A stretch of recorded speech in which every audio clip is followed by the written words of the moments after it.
কাফনের ভিতরে কি নাড়াচাড়া করে দেখতে চাই রাহমাতুল লিল আলামিনের একজন সাহাবী ছিল হযরত আবু বকর।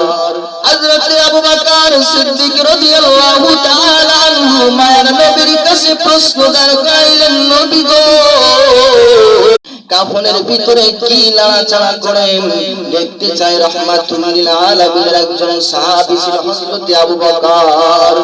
হযরত আবু বকর সিদ্দিক রাদিয়াল্লাহু তাআলা আনহু মায়ের নবীর কাছে প্রশ্ন জানাইলেন, নবী গো, কাফনের ভিতরে কি নাড়াচাড়া করে দেখতে চাই রাহমাতুল লিল আলামিনের একজন সাহাবী ছিল হযরত আবু বকর।